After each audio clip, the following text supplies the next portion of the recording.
Sejam todos bem-vindos à nossa noite de encerramento, nosso 29º encontro do Centro Espírita Antônio Cruz. Alegria que nós recebemos todos vocês aqui, com muita alegria que a gente vê essa casa cheia, essas cadeiras preenchidas e que a gente sente a confiança e o carinho de cada um. Nós convidamos vocês agora para que a gente possa se unir em prece. E para isso, nós convidamos Natália para fazer a nossa prece inicial.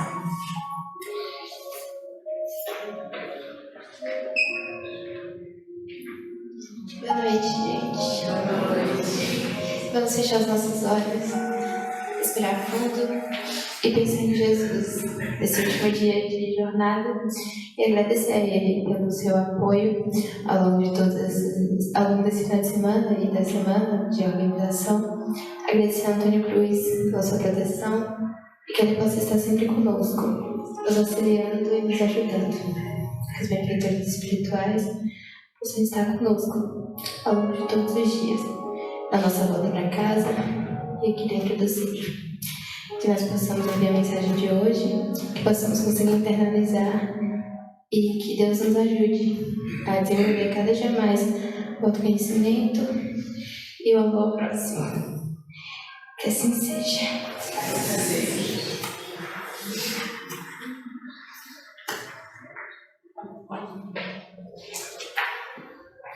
A cada ano, no mês de outubro, um ciclo de trabalho se completa. A cada ano, devemos avaliar o trabalho feito e replanejar o futuro que está por vir, repleto de oportunidades de trabalho na seara redentora do Mestre Jesus, que nos conclama ao serviço de amparo àqueles que são filhos necessitados da casa do Pai. Como outrora convidou os apóstolos a levar o reino de Deus aos filhos transviados de Israel, Jesus nos conclama ao trabalho de divulgar a doutrina dos Espíritos àqueles que se encontram ainda na escuridão da ignorância das realidades espirituais da vida. Filhos, abramos nossos corações e as portas de nossa casa, para que todos aqueles que têm fome e sede adentrem nesse recinto singelo, mas repleto de boa vontade por parte daqueles que aqui mourejam, sejam encarnados ou desencarnados.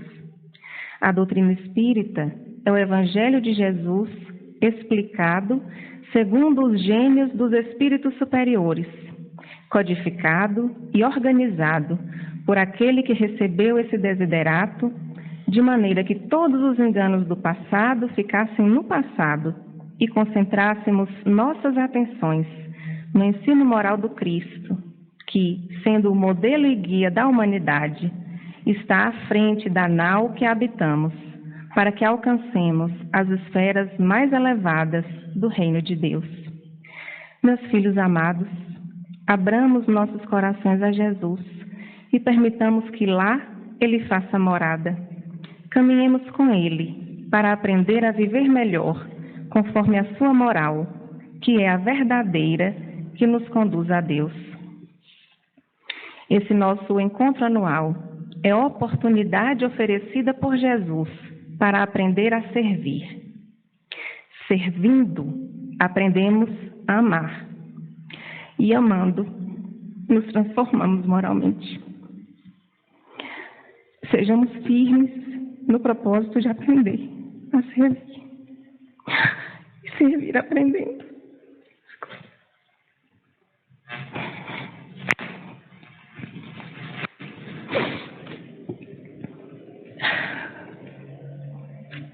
Esses 3 dias iluminativos são oportunidades gloriosas de nos congregarmos uns com os outros, tendo Jesus como anfitrião e nós todos como convidados a estar com Ele. Paz com todos, meus filhos do coração, do Pai que muito vos ama, Antônio Cruz.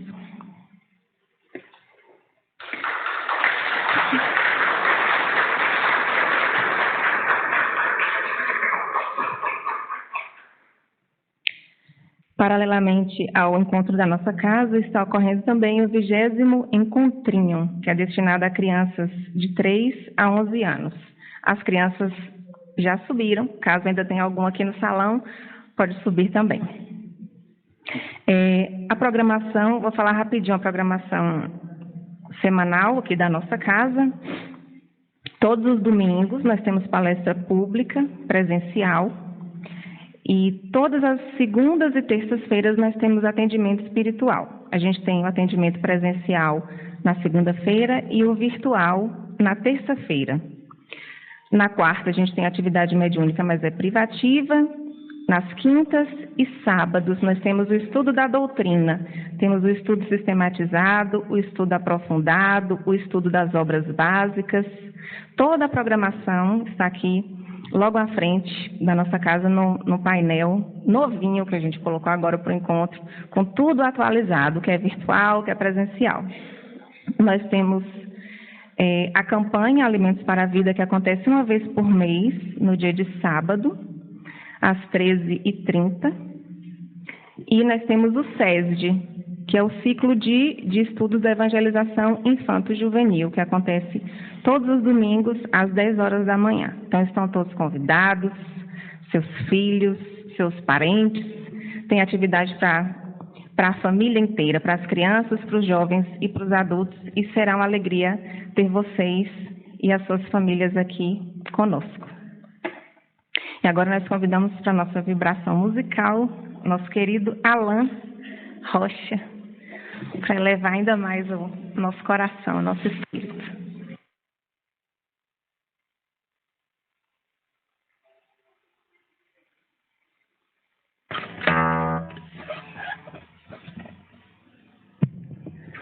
Boa noite, queridos. Muito bom voltar a essa casa que tanto amo, um pouco afastado, mas fico muito feliz com os convites quando me convocam para fazer a vibração musical.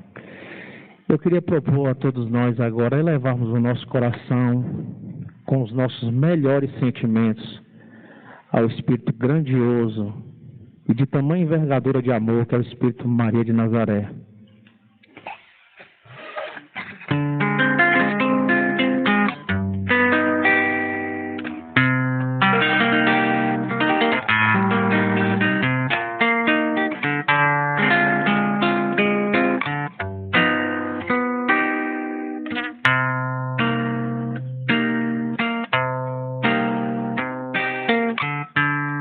Maria cheia de raça, não teve de graça o que recebeu.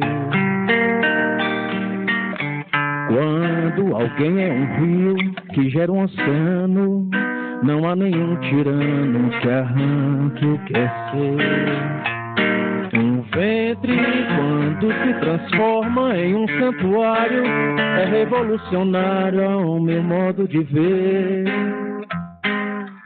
Ninguém vai ao parto, ao santo sudário, sem saber porquê. Tem que ter a luz da humildade, cumplicidade, amor e revelia. Ninguém se torna mãe da cristandade sem a santa ousadia. Olhos que velaram pelo sono de Adonai, clareai o mundo, mãe, iluminai. Cada vez que um de nós se vir tentado pela insana covardia. Divina Mãe, estrela luminosa que perpetuou Belém, guerreira Mãe, nos dias de trevas nas ruas de Jerusalém. Olhai por nós nas horas de tristeza, de aflição, derramai a poderosa força de vontade em nosso coração. Divina Mãe, estrela luminosa perpétuo Belém, guerreira mãe, nos dias de trevas, nas ruas de Jerusalém. Olhai por nós, nas horas de tristeza, nos momentos de aflição, e derramai a poderosa força de vontade em nosso coração.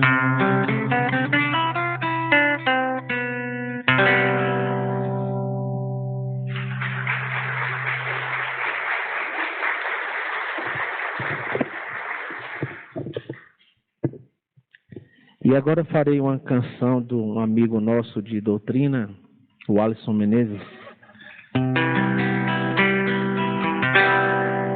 Ouça bem, a quem nos condene por cantar o amor,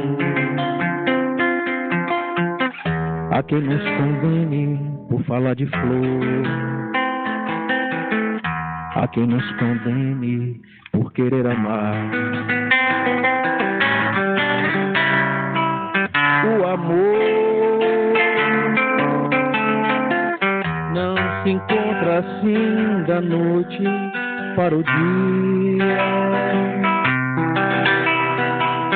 É preciso plantar a semente antes que tardia. É preciso regar a semente nos corações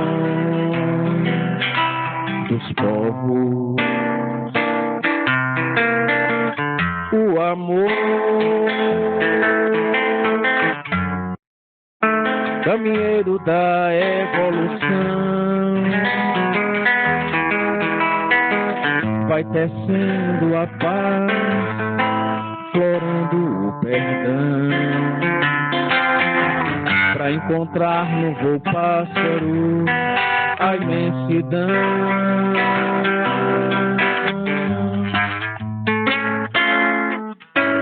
O amor,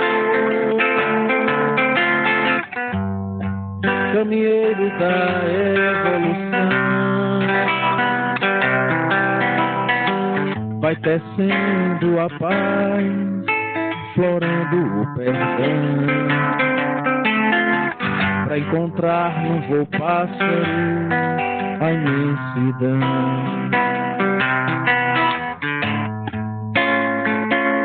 Vai, amor, me leva pro ar,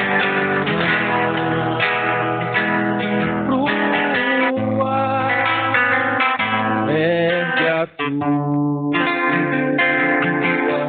chama sensorial.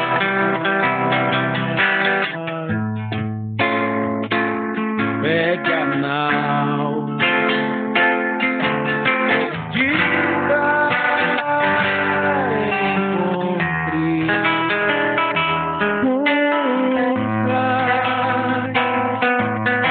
ergue a tua alma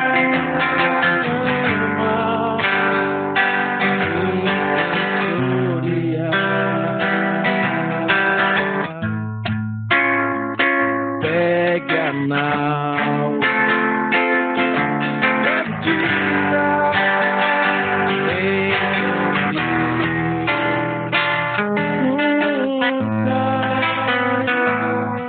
navegar é preciso, mas amar é mais.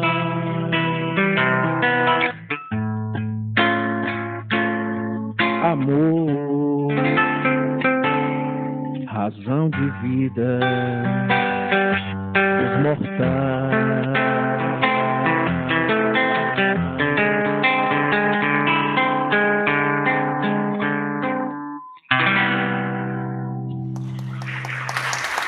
Obrigado, gente. Nós agradecemos imensamente a Alain por essa vibração lindíssima. Sei que tocou o coração de todo mundo aqui. Arilson Ferraz, ele é psicólogo, tanatólogo, escritor, pós-graduado em psicopatologia psicanalítica, mestrando em memória pela Universidade Estadual do Sudoeste da Bahia, palestrante e cantor espírita. Com votos de muita paz, nós convidamos o nosso amigo Arilson para sua palestra de hoje com o tema A Serviço do Bem. Queridos amigos, queridas amigas, que Deus nos abençoe em mais um evento de espiritualidade nesta casa. A escritora e colunista Larissa McFarquhar vai lançar um livro em 2015, cujo título é A Vida pelos Outros, Escolhas Altruísticas e o Limite da Ética. O que é que essa escritora vai analisar nesta obra? O porquê que algumas pessoas abandonam tudo para servir a quem precisa. O que é que as motiva? Quando algumas até chegam a abandonar as suas famílias para entregar-se à humanidade. Neste livro, ela vai apresentar vários casos de pessoas que se entregaram ao serviço, fazendo, sim, essas escolhas. Logo nas primeiras páginas, vai se questionar como fica a família nesse processo. É possível ter o mesmo sentimento que se tem para os mais próximos, no caso, os familiares, os afetos mais profundos, da mesma forma com as pessoas que estão lá fora? E a discussão se dá aí. Uns dizem que sim, outros dizem que não. Mas essas pessoas estudadas por ela vão demonstrando que é possível estabelecer um amor, um sentimento que não exclui e nem subtrai a quem quer que seja. É claro que a visão da escritora é uma visão materialista. Ela vai apenas tentar entender o que leva as pessoas a fazerem isso e chega a colocar o nome destes de samaritanos. Talvez lembrando da parábola que Jesus nos trouxe, bem conhecida, e que nós vamos abordá-la de outra forma. Mas antes de entrarmos nesta questão, o livro fala de pessoas que simplesmente sentiam um impulso e não conseguiam ficar tranquilas vendo o sofrimento a todo canto, em todo canto. E por isso se inquietavam e passaram a servir, e cada vez mais isto se ampliava. Muitos definiam e defendiam que sim, é possível amar a todos com o mesmo sentimento. É claro que nós não estamos nesse patamar, por conta da presença do egoísmo, porque é este que faz as eleições daqueles que mais amamos e daqueles que menos amamos. Quando existe essa balança diferente, é sinal da presença desse câncer da humanidade que obsta a caridade de forma plena e profunda em nossas vidas.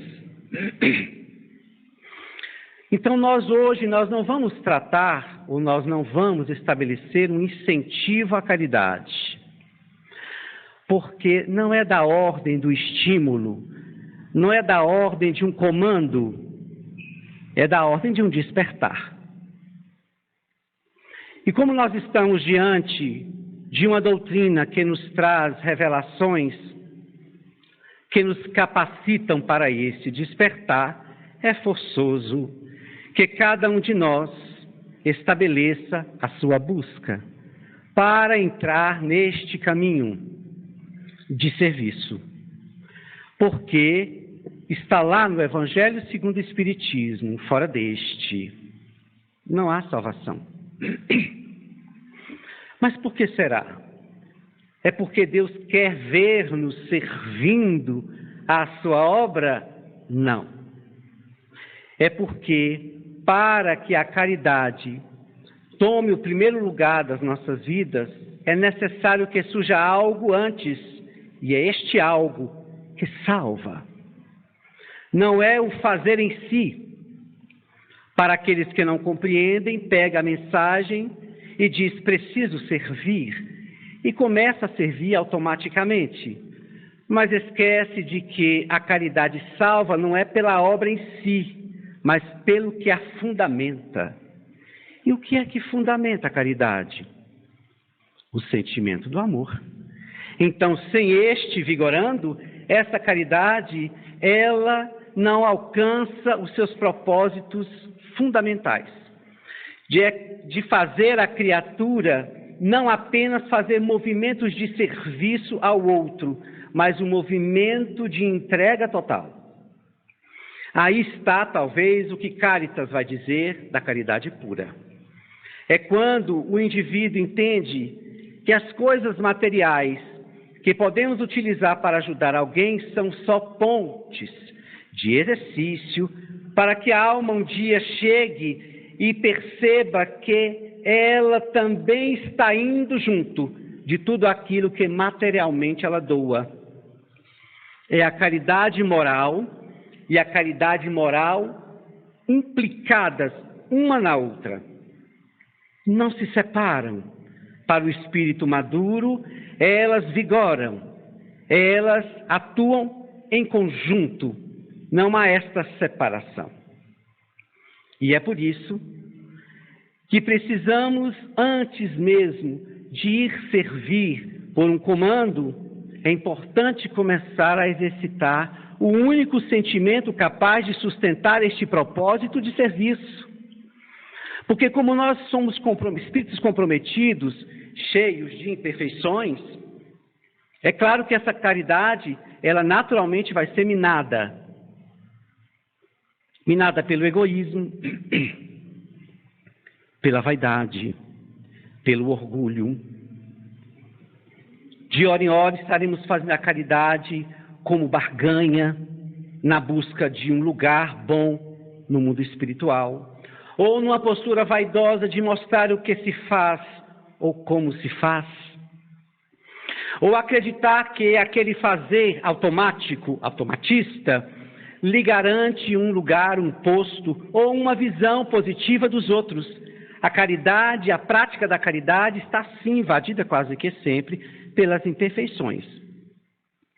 Então, a proposta é que nós comecemos a buscar a construção desse sentimento que precisa surgir nas nossas vidas para que a caridade realmente nos salve. É muito importante aprofundar-se nisso. Fora da caridade não há salvação, uma frase belíssima. Mas que se não for analisada a fundo, as pessoas apenas vão entender que basta se aliar a uma instituição e começar a fazer uma obra, um serviço completamente desconectado da proposta real do servir. Porque a caridade não é um serviço para o outro. É um serviço para si mesmo. Porque a caridade nada mais é do que um exercício para que alcancemos a plenitude. E à medida que essa plenitude vai chegando, nós vamos percebendo que a caridade não é um dever, que para muitos é. Muitas pessoas estão servindo porque têm que servir. Porque o cristão tem que servir, não é da ordem do comando. O cristão não tem que servir. Ele precisa despertar para... Ele precisa desejar servir. E para isto, o Evangelho, segundo o Espiritismo, nos ressalta acerca da precursora da caridade. E é fundamental que falemos dela. Porque ela é o prelúdio da construção de um serviço cada vez mais puro, cada vez mais apurado. E que serviço apurado e puro seria esse? A maneira de fazê-lo? Não. Mas a maneira de como nós estamos exalando, distribuindo o amor. Aí sim, ela ganha qualidade e ela ganha poderosas repercussões. Então, é a piedade, a precursora da caridade. E o que se deve fazer para se tê-la, posto que é ela que toca o coração e nos dá um impulso de servir, enquanto que a pena apenas olha quem está sofrendo, sente muito, mas não sente nenhum impulso para modificar aquela situação. A piedade, para ser desenvolvida, é necessário que o Espírito desenvolva as noções que Lázaro vai falar no Evangelho segundo o Espiritismo também, acerca do dever que se deve ter para si mesmo, diante da consciência onde estão escritas as leis de Deus. E o que é que a consciência pede? Que nós aprendamos de que estamos aqui juntos, filhos de um mesmo Pai, e que não é uma tarefa, não é uma obrigação, não é um dever. É simplesmente um movimento natural que o Espírito há de ter, há de alcançar, que é ajudar a quem precisa, que é fornecer, ampliar este bem. Porque vamos compreendendo com o tempo, com esse despertar da consciência, que nós nunca seremos felizes em plenitude. À medida que formos evoluindo, nós não vamos alcançando plenitude enquanto nas baixadas, nas retaguardas, a dor cavalga, o sofrimento graça e os gemidos espocam. Por que Bezerra de Menezes pediu para voltar, depois do convite de Maria de Nazaré para estagiar em outras esferas? Porque o seu coração voltava-se para os infelizes. Então, quanto mais o espírito evolui, ele não só goza da paz que ele tem por mérito, mas ele também se apieda para os que estão atrás. E como sentir piedade de quem sofre? Isso é da ordem de um despertar de consciência. Através dos estudos, através das reflexões de Joana de Ângeles, através dos estudos e das reflexões sobre estes, é que nós vamos interpretando o pensamento de Jesus, a proposta espiritista, vamos percebendo com a clareza da inteligência, do raciocínio, pela lógica, pela razão, e vamos constatando por nós mesmos que estamos diante de uma verdade, e isso vai aos poucos entrando em nossa intimidade, e vamos aos poucos construindo essa certeza que há de se tornar convicção lá na frente. É aí, é nessa relação com a verdade, eu e a verdade, você e a verdade, nós e a verdade.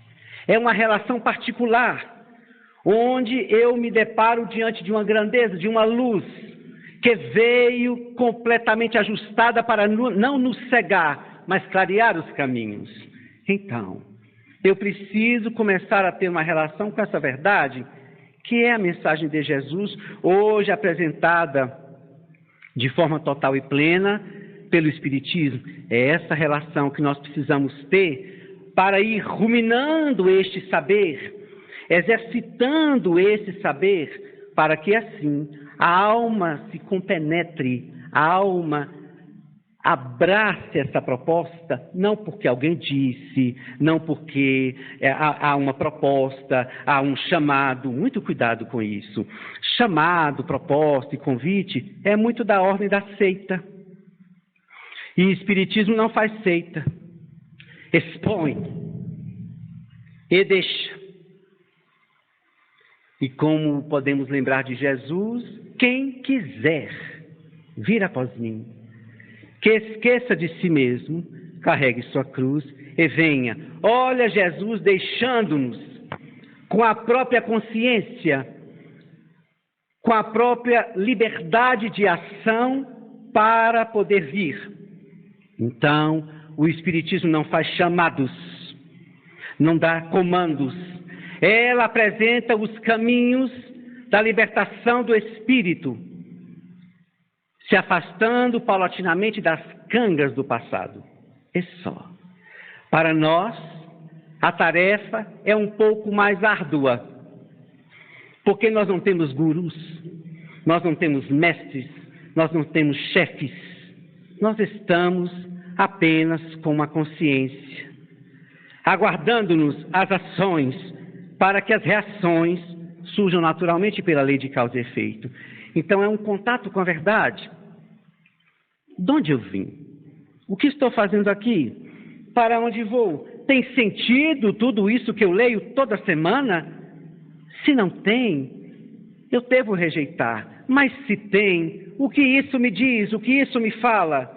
E aos poucos, eu e a verdade, vamos criando uma intimidade. A gente quer lembrar Jesus dizendo: conhecereis a verdade, e ela vos libertará. Alguém poderia dizer: ué, Senhor, eu já conheço, e nem por isso estou liberto. É porque tudo que Jesus falava era no sentido profundo da palavra. Como é que você conhece alguém? Primeiro você precisa se aproximar e estabelecer uma intimidade profunda, para depois você olhar para alguém e dizer: só pelo olhar eu conheço. Eu convivo tanto com esta pessoa, a intimidade me dá essa condição de conhecê-la. Conhecereis a verdade e ela vos libertará. É preciso intimidade. Do contrário, é uma verdade que nós vemos, que passa por ali, que passa por acolá, é só. É preciso intimidade. Construção de convivência com a verdade, para que se crie essa intimidade, e é aí que ela liberta.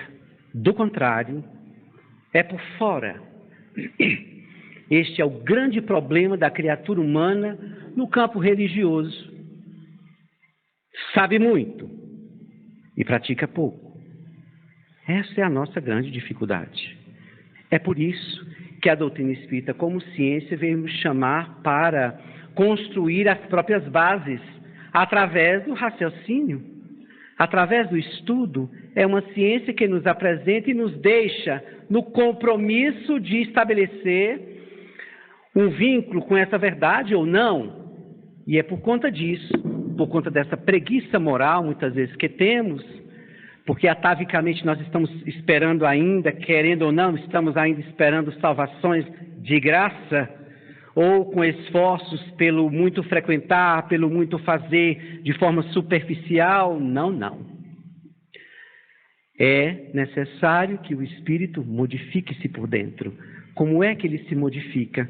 Se ele não tem contato consigo mesmo, se essa verdade não se relaciona com ele, se o cristão costuma entrar no templo totalmente votado às propostas e ao sair desvincula-se delas e não leva para dentro de casa, para a sociedade, para onde for, parece ser duas pessoas, e isso é da criatura humana. Lembramos de André Luiz dizendo, acompanhando uma família que saía do centro espírita junto com o mentor, e ao sair a família estava encantada, mas o discurso, o texto de hoje foi maravilhoso, nos tocou profundamente. É hora mesmo de afastarmos da matéria e abrir o coração para o amor, e um discurso maravilhoso. André Luiz ficou encantado, e o mentor disse: aguarde mais um pouco, André. E a família foi conversando, até chegando próximo da casa, o discurso começou a modificar-se. E daqui a pouco estavam falando das coisas comuns do mundo, das coisas da matéria, e daqui a pouco surgiu uma certa cisânia entre eles. E André ficou meio cismado. Como pode? Há pouco tempo atrás, estavam dispostos a abrir o coração a Deus. E agora o discurso desapareceu. É da criatura humana. É por isso que nós precisamos manter o propósito o tempo inteiro. Uma parte de nós quer nos arrastar. Joana de Anjos diz isso no livro Iluminação Interior: um arrastão varre a terra. Tende tento para não ser desarrastado de roldão.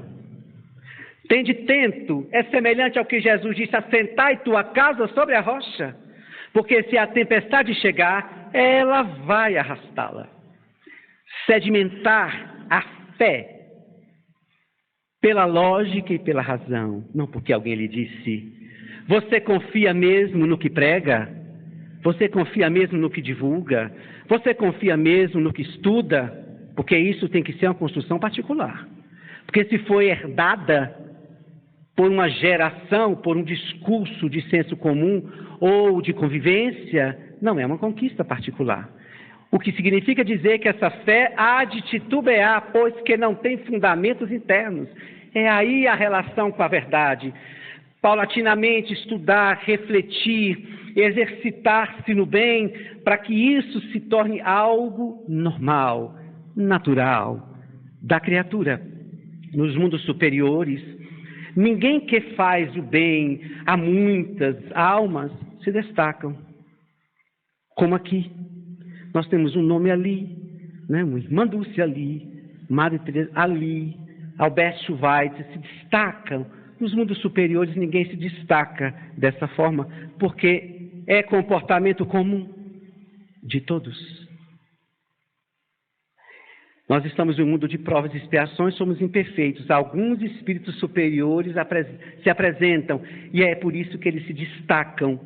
Ao invés de serem seguidos, devem ser imitados, como estímulo, devem ser estímulos para nós. Então, nós temos um compromisso com a caridade. Primeiro, eu preciso ter piedade. E o que é a piedade? Eu preciso conseguir me sentir tocado por aquele sofrimento. Eu preciso sentir um impulso que me inquiete. É uma inquietação positiva. Quando o egoísmo nos faz ficar paralisados frente às dores, o egoísmo nos leva a passar diante das dores assim indiferentes. Mas quando nós estamos exercitando essa verdade dentro de nós, chegará um momento em que vamos ver a dor e vamos nos inquietar. E a partir daí começamos esse processo de servir. De servir com um propósito inicial, como diz André Luiz, aparentemente porque temos que. E André Luiz diz, continue servindo. E o que dizer da pessoa que serve com raiva? Alguém pede a porta e vai entregar uma coisa com raiva. André Luiz diz, continue servindo. E o que dizer de uma pessoa que você não gosta e ela lhe pede um elogio e você a elogia? Ele diz, sim, continue servindo. Porque assim arremata o mentor. Mais cedo ou mais tarde, a caridade se instalará dentro de você. E isso lhe será uma norma de conduta. Só que para isso, nós precisamos desenvolver o sentimento do amor. É através desse sentimento que nós vamos dando os primeiros golpes no egoísmo. No egoísmo. E assim, compreendendo essa questão do amor, nós vamos entendendo que a relação com a verdade vai nos despertando a consciência. Lá na parábola de Jesus, do samaritano, né, existe o sacerdote, o levita, o samaritano, e se destaca o samaritano pela obra que fez. Mas se a gente olhar por outro ângulo, o que é que Jesus talvez estava querendo enfatizar? Que um deles estava desperto e só. Não era porque era isto ou era aquilo, não é porque acreditava nisso ou acreditava naquilo. Não. Porque quando o espírito está desperto, nada no mundo, nenhuma crença, nenhuma postura lhe é obstáculo. Esse despertar para o bem transpõe. O samaritano estava desperto e se apiedou. Então ele para e vai cuidar. Esse é o primeiro caminho que nós precisamos ter, porque quando se fala dos trabalhadores da última hora, esse chamado sempre existiu, também para os da primeira hora, para todos, porque aí está o fundamento. É quando o sentimento do amor vai se agigantando em nós. Mas de que forma esse sentimento vai crescer? nós notamos quão pouco se fala do alto amor, como se fosse um discurso de autoajuda. Mas sem ele, nem tente. Nem tente promover amor ao próximo e a Deus, porque, como disse Joana de Anjos, não é de cima para baixo. Não é amar a Deus sobre todas as coisas e ao próximo como a si mesmo. O parâmetro é a si mesmo. Então não é de cima para baixo, é de baixo para cima. Se você não se ama, não tem os conteúdos necessários, propícios para desenvolver essa caridade, cada vez mais com qualidade, tomemos cuidado para não irmos seguindo o campo da coletividade. Nós somos singulares. Então nós precisamos tomar cuidado para que as nossas práticas não sejam porque todo mundo está fazendo. E quando o grupo se desfaz todo mundo. É hora da construção da proposta pessoal. Eu preciso me amar. E como o primeiro caminho para que nós desenvolvamos esse alto amor é entender que o meu grande e maior investimento está no bem que eu puder fazer a quem precisa. É me interessar cada vez mais por esse serviço, por essa necessidade de enxugar as lágrimas, de socorrer quem sofre. E aproveitando essas questões materiais que nós falamos como ponte para um dia nos doarmos. Aí está o exercício da caridade. Nós vamos dar a sopa, nós vamos dar isso. Bom, muito bom. Mas é bom exercitar um pouco de ti ali, né, onde você vai dando energias e as energias impregnam naquele conteúdo material. É só uma ponte que está, infelizmente, dividindo a muitos. A pessoa vai e faz um serviço excelente, ela cá. O material que ela vai doar, lá. E ela doa e fica satisfeita. Tudo bem, são estágios evolutivos, mas é hora de começarmos a entender que a caridade material é ponte para a verdadeira caridade. Quando o Espírito doa-se, e às vezes quando o Espírito doa-se, nem sempre quem vai receber aquilo sente tanta carência no material que chegou. Aquele povo via Jesus. E, como diz Allan Kardec, tudo bem, Jesus poderia ter multiplicado os pães. Por que não? Os peixes.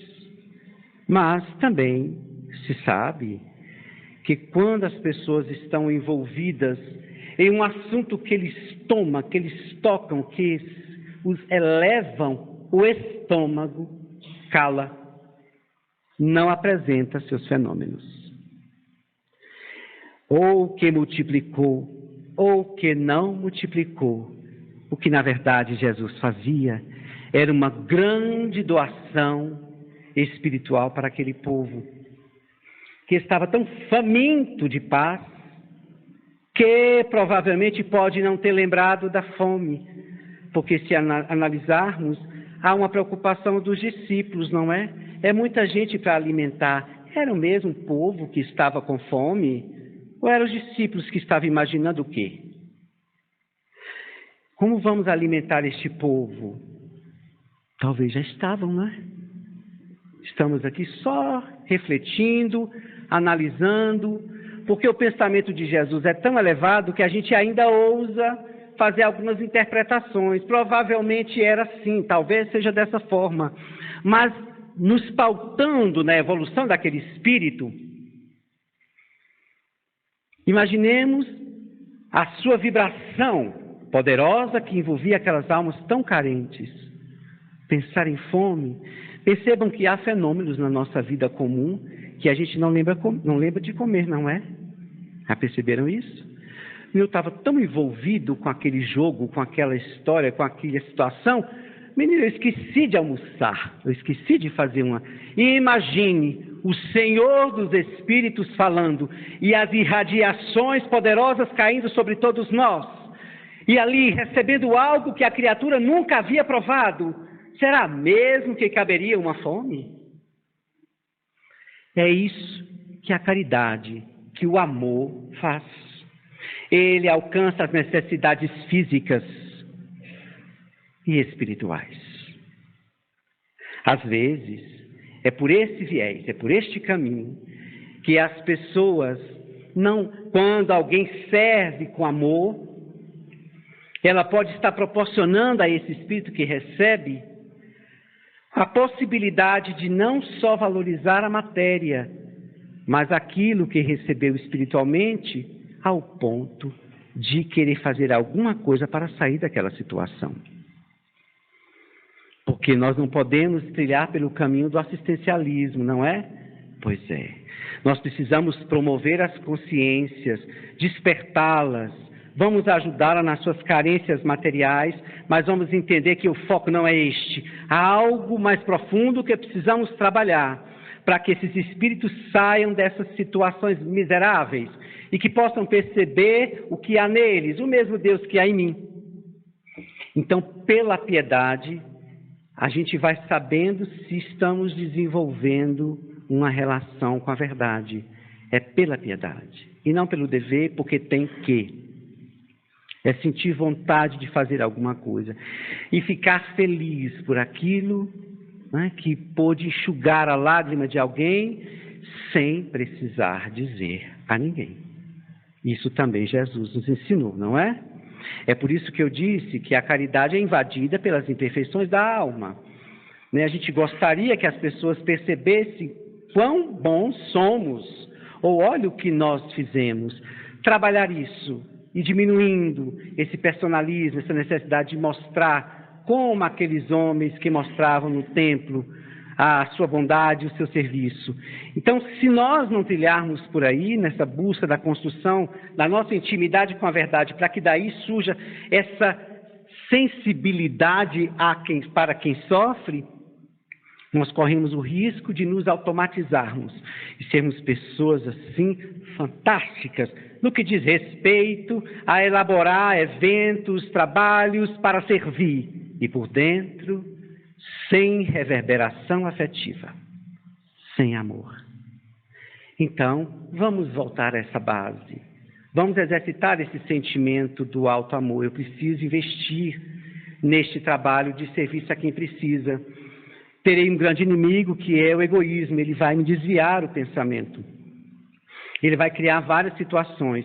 Mas nós vamos exercitando paulatinamente até que a gente entenda que precisamos fazer isso continuamente para que isso se torne algo comum, para que a gente não deixe passar as oportunidades que nos chegam.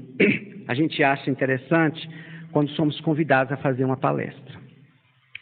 E as pessoas nos agradecem. Muito obrigado por você, como se a gente estivesse fazendo um favor. Nós não estamos fazendo um favor. Eu entendo o obrigado que as pessoas dão, elas ficam satisfeitas por a gente ter atendido, mas aí a gente lembra elas, olha, eu agradeço a vocês, porque abre espaço para a gente fazer alguma coisa que nos ajude a melhorar. Se ninguém me chamar para falar, se é uma das ferramentas que eu tenho para recuperar-me do passado culposo, se ninguém me chama, tudo bem que eu vou procurar outros caminhos, mas é ou não é uma oportunidade? Porque à medida que a gente fala, inevitavelmente, como diz Leon Denis, a verdade começa a nos alcançar. E chega um momento em que não dá para só falar. Como uma vez um espírito me chamou no início do período em que eu comecei a fazer palestras. Ele me disse, cuidado para você não ser uma caixa de som. Eu falei, como seria uma caixa de som? A caixa de som passa as mais belas, pode passar as mais belas canções, porém ela continua fria na sua estrutura. Isso vale para quem fala, isso vale para quem serve. Eu posso estar fazendo o melhor serviço frio com a estrutura da caixa de som. E a proposta é o inverso. Eu preciso construir esse sentimento que me toca. Foi esse sentimento que levou essas almas todas a esquecerem de si mesmas e irem ajudando a quem precisa. Ao ponto de fazer das suas vidas esse caminho de serviço. Mas tudo isso é paulatino, é de acordo com a nossa necessidade. É dentro dos nossos limites, mas é imperioso. Estamos em um momento de crise. E nesse momento de crise, nós somos chamados de uma forma muito grave. Por quê?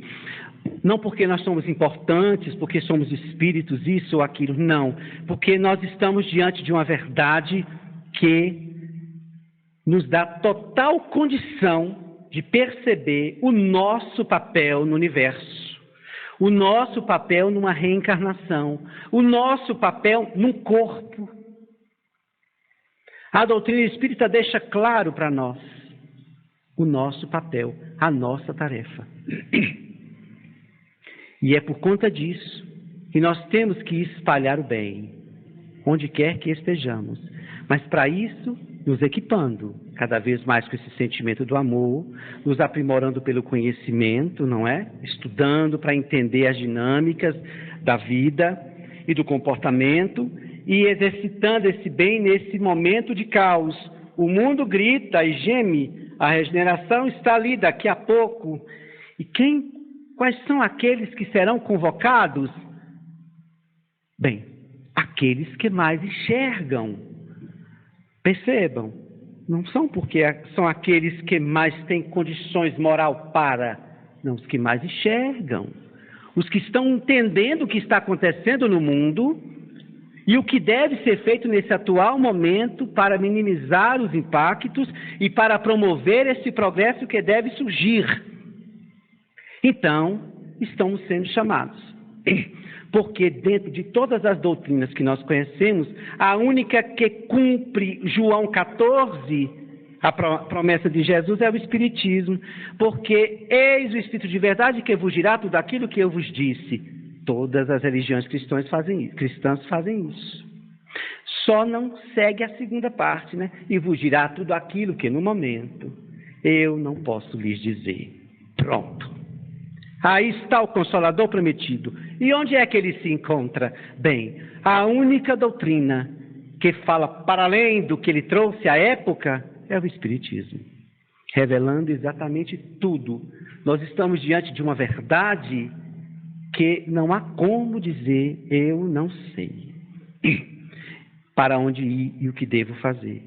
E é por isso que as casas espíritas existem e todos os trabalhos espirituais existem com uma só finalidade: promover trabalhadores,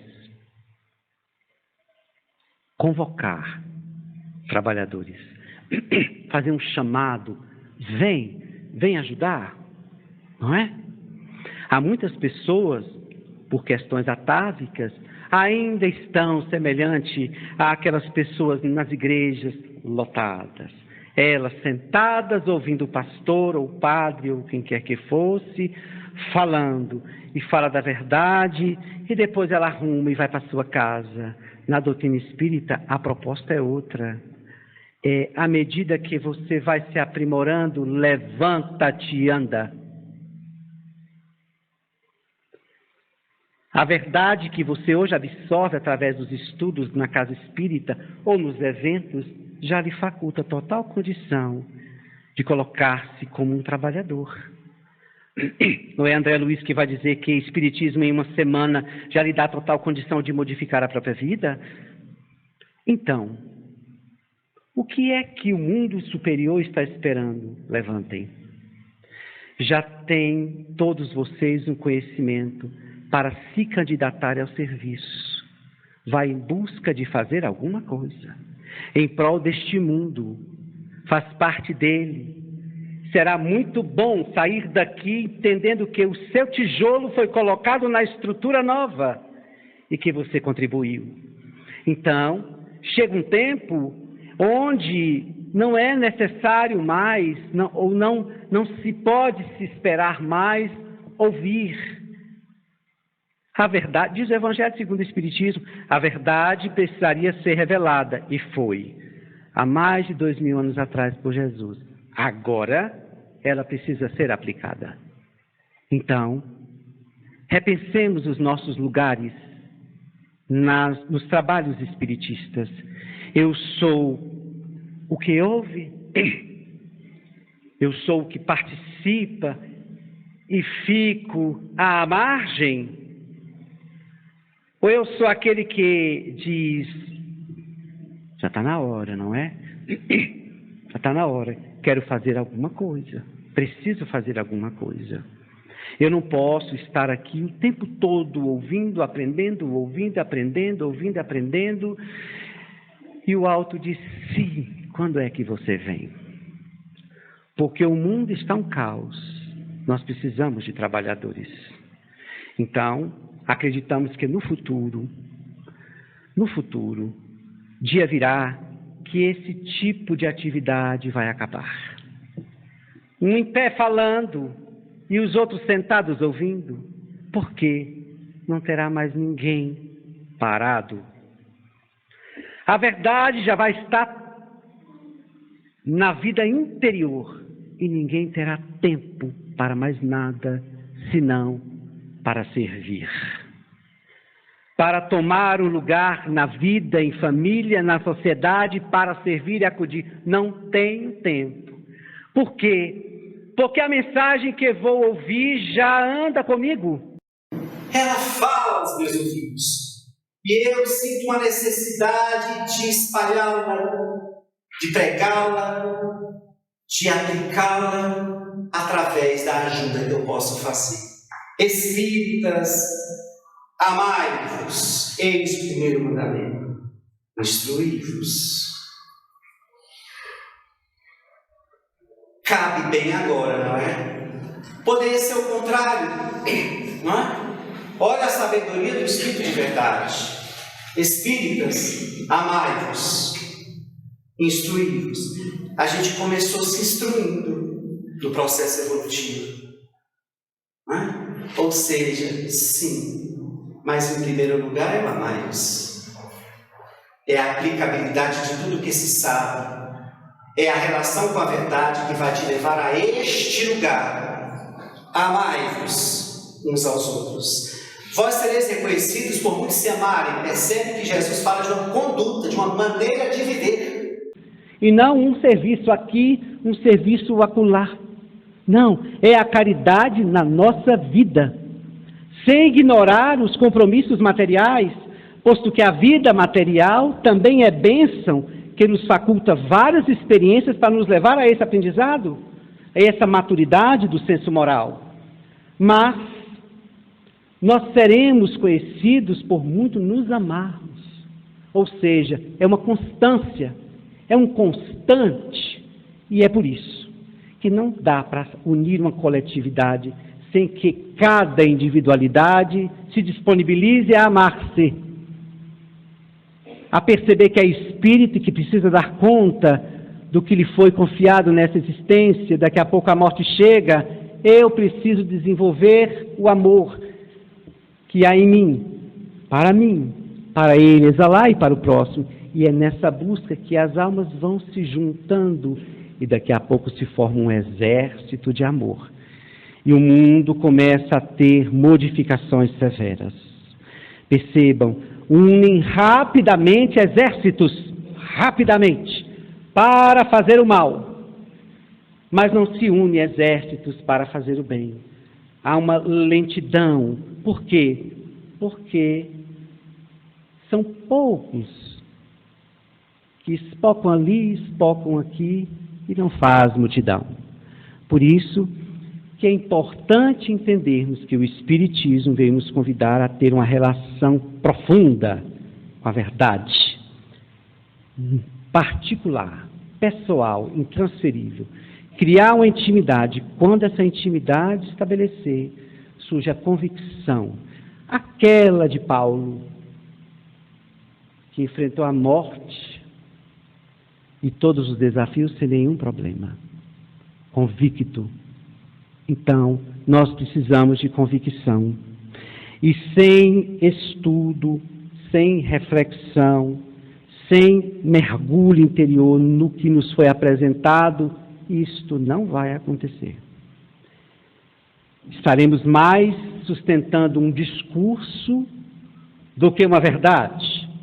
E é aí que está o ponto-chave para que a gente, nesse período agora, em que estamos sendo convocados, comecemos esse trabalho.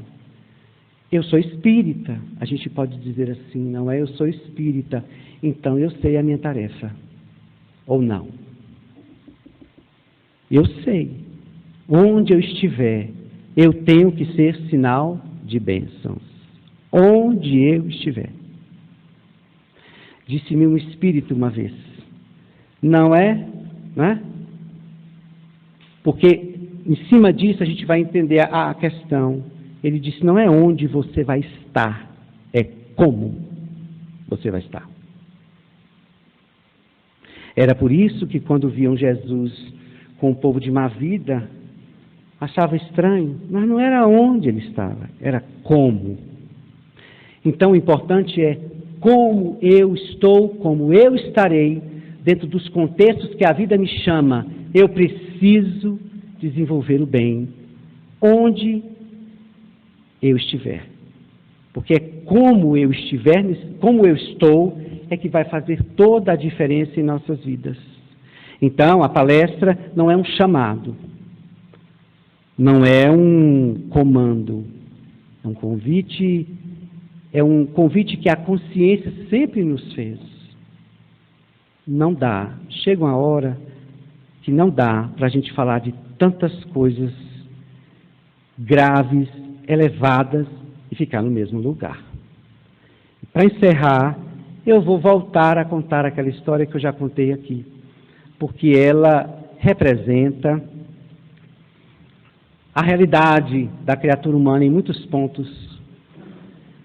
Eurípides Barçanufo, grande espírito que trabalhou em Sacramento, foi o primeiro espírito a defender o espiritismo em praça pública, sob a inspiração de Santo Agostinho. Ele tem um sonho, mas por conta da sua humildade, ele não ia contar. Então, o espírito, por Chico Xavier, narra o sonho de Eurípides, que diz que o médium sai do corpo e alcança as alturas e percebe um lugar belo, um jardim florido, aves, um céu claro, montanhas e um filete de rio passando, e ele fica embevecido com tanta beleza e ao mesmo tempo com uma vibração poderosa que lhe invade a alma, até que ele vira o rosto e vê Jesus. Antes mesmo de dizer alguma coisa, ele percebe que uma lágrima pesada descia sobre a face do mestre. E de chofre, ele disse, Senhor, por que choras? Antes mesmo de Jesus falar, ele tenta trazer os motivos, dizendo, talvez, Senhor, seja mesmo por conta daqueles que não te seguem, que não fazem o bem, que maltratam as pessoas, que espalham o crime e a maldade. Foi falando de todos esses problemas. E Jesus enxuga a lágrima, Eurípides estanca a voz. E Jesus diz, não, Eurípides, para estes eu peço misericórdia a Deus. Eu choro por aqueles que conhecem o meu Evangelho, leem o meu Evangelho, pregam o meu Evangelho e não me seguem. Muita paz.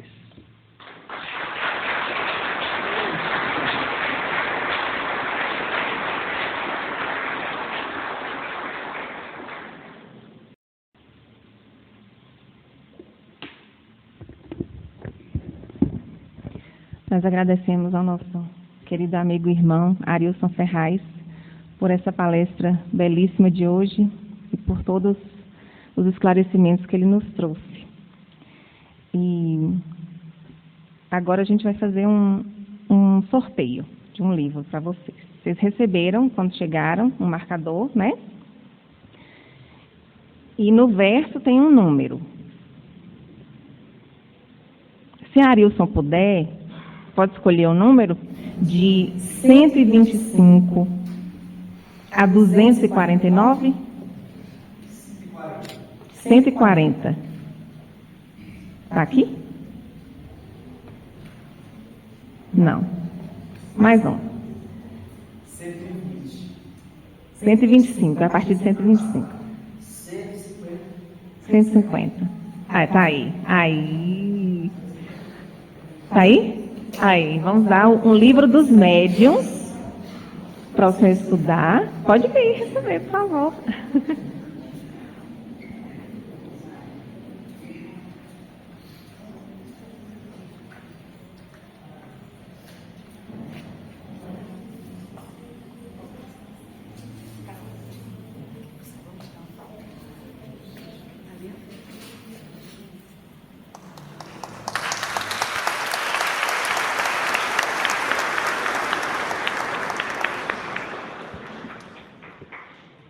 E agora, nesse momento final, a gente preparou uma apresentação das crianças que estão descendo. Aí a gente pede um pouquinho da paciência de vocês, que eles ensaiam. Tem 3 dias que eles estão lá. Eles estudam o tema e no final fazem um ensaio bem emocionante, bem tocante.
Eles se esforçaram para fazer essa apresentação em Libras e ficou lindíssimo, né? Muito lindo. E agora a gente convida vocês a ficarem só um pouquinho mais com a gente, para a gente cantar os parabéns para o nosso SEAC, porque esse encontro anual marca o nosso aniversário. E nós estamos aqui comemorando os 64 anos de fundação e funcionamento ininterruptos da nossa Casa da Paz. Então, para a gente fechar aqui esse momento, então vamos cantar parabéns para essa casa, para que ela possa perdurar com suas atividades por muitos e muitos e muitos anos, com muito amor, iluminando muitas consciências. Vamos cantar?